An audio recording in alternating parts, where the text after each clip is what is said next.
They are making a difference on 938 Live. It's a book that aims to document and chronicle Singapore's heritage through its proverbs. Rather sell your ancestors' farms than forget their languages. That's a Hakka proverb translated into English. And it means your ancestors' farms are so important, but their languages are even more important. And it's better for you to remember the language than to keep their farm. So if you must choose between your ancestors' farm and the languages, choose the languages, because that will last forever. That's Madanmohan Rao, one half of the creative force behind the Singapore Proverbs project. Together with financial journalist Shivali Nayak, he's making a difference to the preservation of the wit and wisdom of the proverbs of languages here in Singapore. Drawing on Rao's background as a media consultant and social media expert, the project extends beyond the page. Anyone can contribute to the growing collection or receive a proverb a day through social media platforms Facebook and Twitter. Rao tells me how seniors are contributing to the project here in Singapore and more of the sources of the proverbs of the project. Some have come from word of mouth. When I did my Indian Proverbs book, I put together proverbs which I heard from my school days, my college days. Teachers used to tell us different kinds of proverbs. These days on the internet you can find quite a few proverbs, but a lot of them are, you need to verify them. You're not quite sure whether they are proverbs or not. So there are many books published about Mandarin proverbs, definitely Cantonese, but the dialects are the problem because things have been moving so fast. People have gotten into speaking only English, Mandarin, etc., that people are losing some of the touch with the dialects. So we're asking senior citizens. There's a site called agelessonline.net. This is a webzine about the senior citizens of Singapore. So through the founder of this site, Eleanor Yap, I got in touch with various other seniors. For some of them are involved with the Hokkien Club of Singapore, etc. And we want to meet some of these senior citizens and bring out some of the cultural heritage they have and translate some of the proverbs they know. So if listeners want to contribute, is it too late? No, not at all. They can email us at singaporeproverbs@gmail.com. They can just do a Google search on Singapore Proverbs and come across our Facebook page, our Twitter page, send us direct messages, respond to us on Facebook. We encourage people to send us their proverbs. We even have a competition for the design of the book. The Arts House launched a competition about a month back for people to design the cover of the book. So the mock-up currently has one design that we've got. We've got another few, I guess, designs, a dozen designs that have come in through the internet.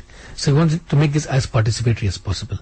This is a project for the people of Singapore. The a great big open mass project, continually evolving. It's crowdsourced. It's Singapore sourced.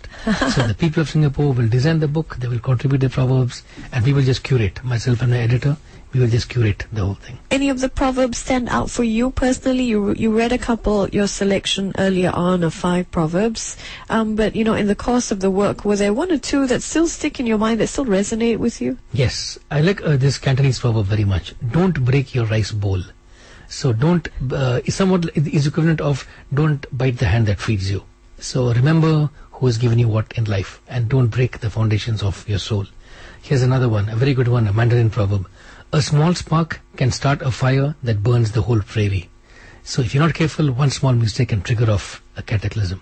So beware of the consequences of your actions. Sometimes the smallest things you do, the smallest jokes you may crack, may offend somebody and trigger off all kinds of reaction. So be aware of the consequences of your actions. These 2 proverbs really stand out for me. So you say Singapore Proverbs is part of what will eventually be a World of Proverbs series. That's right. And this is limitless, basically. Yeah, you can go around the world. Right. It's limitless. After this, I'm wrapping up another one on Asian proverbs. I've collected about 5,000 proverbs from all the other Asian languages as well. Japanese, Korean, Kyrgyz, Turkish, etc. So that'll come out sometime next year. And then it depends. I need a lot of help after that. I'll be looking for contributors from Europe, from Africa, from South America, etc.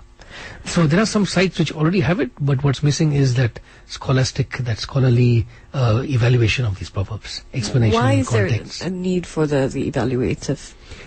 Because in some cases one is not sure exactly where the proverb comes from. It could be maybe originally Mandarin, but it came through somewhere else and became a Cantonese proverb, but the roots could be somewhere else. Actually, that was one of my questions. How do you determine that it's a Singapore proverb when, so many of these languages have evolved and I'm sure they borrow from each other, some of the root words even? Yeah, great question. We were wondering what to call this book, Proverbs of Singapore, Singapore Proverbs, Proverbs of the languages which is spoken in Singapore. Yeah. But to make it short, we just call it Singapore Proverbs, the Proverbs of Singapore. So we refer currently to any proverb from a language that is spoken in Singapore which has roots in the region. So English, for instance, came much later, but there's a separate tradition altogether. We want to look at the Asian roots of the culture of Singapore. So there is certainly all these other languages. There are French, German speakers in Singapore, but the roots are Malay, Mandarin, Cantonese, especially the dialects, Hakka, Hokkien, Hainanese, Teochew, and later on came the Tamil-speaking people and so on. So if you look at the number of languages spoken in Singapore, that might be, 50, 100 languages. There's a separate project altogether, all the languages of Singapore. But we thought we'll begin with the Asian roots of Singapore. That's Madanmohan Rao telling me about the Singapore Proverbs project. This has been They Are Making a Difference. I'm Michelle Martin.